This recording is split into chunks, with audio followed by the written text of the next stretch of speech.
Հայաստանի ձերբակալության ես գործի հարուցման արդեն նախորդող օրերին ենթադրություններ կային, որ այս սցենարն է լինելու։ Ինչպես հնարավոր կլիներ կանխել այս սցենարը եւ այս պահին օրինակ ինչ ելքեր եք տեսնում, եթե ընդդիմադիր առաջնորդներին իզոլացման ճանապարհով է գնում իշխանությունը։ Դուք շատ կարևոր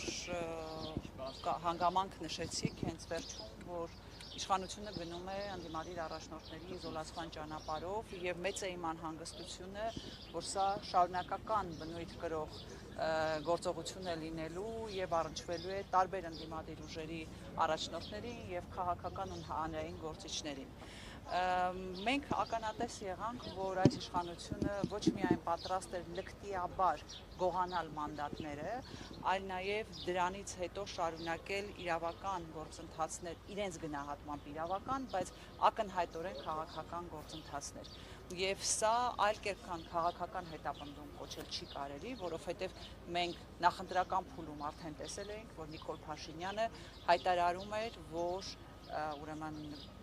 պատժելու է եւ, չգիտեմ, ասֆալտին է փռելու եւ մնացած արտահայտությունները չկրկնեմ ընդդիմադիր ուժերի ղեկավարներին եւ սա իր հայտարարած ուրեմն գործընթացի շարունակությունն է։ Ասել, որ այստեղ կա իրավական գործ, ինձ թվում է զավեշտի ժանրից կլինի, որովհետեւ այն ինչի շրջանակներում մեղադրանք են առաջադրել եւ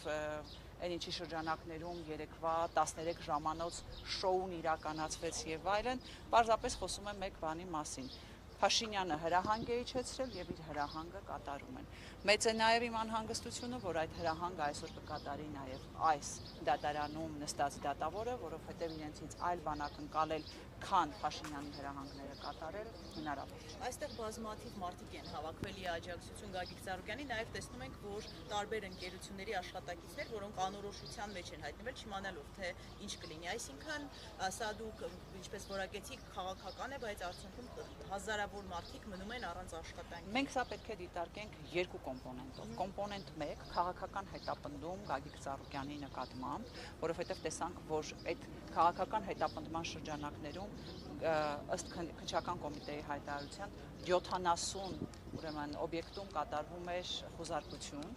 Արդյունքում այդ խուզարկություններից հետո փաստորեն կապարակնքվեցին այդ օբյեկտները եւ հազարավոր մարդիկ այս պահին հայտնվել են փողոցում։ Ես հասկանում եմ, որ Փաշինյանենց համար այլևս անհասկանալի է, թե մարդը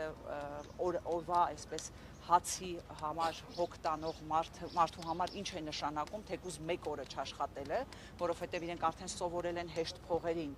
բայց այս որոշմամբ կապարակնքելով իրենք լուրջ խնդրի առջև են կանգնացրել ոչ միայն տնտեսվարողներին, որտեղ իրենց մեղքով տնտեսվարողները եւս վնասներ են կրում, այլ սովորական քաղաքացիներին, իրենց օրվա հացը հոգացող սովորական քաղաքացիներին։ Եվ դա երկրորդ կոմպոնենտն էր, այսինքն մի կողմից հասցնել տնտեսական վնաս եւ մարդկանց թողնել անորոշության մեջ, մյուս կողմից իրականացնել քաղաքական հետապնդում։ Տիկին Վարդանյան հետ Արարատ ցեմենտի հետ կապված եղան խոսակցություններ, որոնք չի կարող խոսքագծերը զանգել, որովհետեւ կարող է էկոլոգիական ավետ արտակարգ իրավիճակներ ստեղծել, այս ֆակտորը իշխանությունը հաշվի առնում է եւ փաստորեն մեր ունեցած տեղեկություններով այդ գործարանը դեռ միջից խաղաղամտությանը մարտարած, որ այնտեղ 24-ժամյա ռեժիմի աշխատանք է։ Տեսեք, շատ կարևոր հանգամանք եք նշում, մի կողմից տնտեսական վնասները, եթե մի կողմ թողնենք, այստեղ իսկապես կա վտանգ, որովհետեւ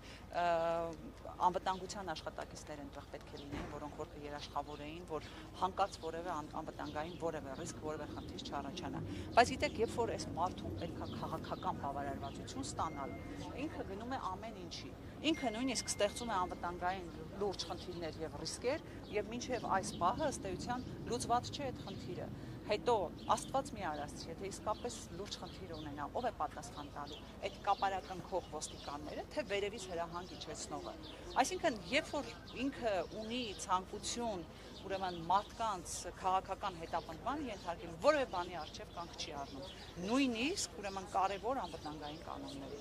Եվ մի հարց էլ էլի հետաքրքիր է, Մոսկովի Ռուսաստանի այցի հետ էս շոուները կապում եք, թե չէ, ինչ-որ մի բան ուզում եք, որտեղ շատ են ասում են, որ ինչ-որ մի բան ուզում եք ցույց տալ, ապացուցել Ռուսաստանի հետ, որ այն քաղաքական ուժերը, որոնք գոնե Ռուսաստանի հետ փորձում են լավ դրական հարաբերություններ ունենալ, ինչ-որ մի բան փորձում եք։ այսպես ասենք, տեսնում եք քանի որ որևէ մանրամասնությունների չեմ տիրապետում, թե հանդիպման ընթացքում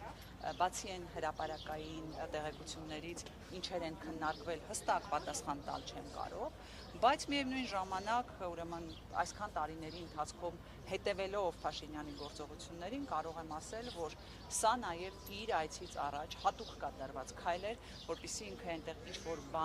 ինչ-որ բանի շուրջ առևտուր անելու կամ ինչ-որ բան ապացուցելու հնարավորություն ունենա։ Ես եմ շնորհակալ։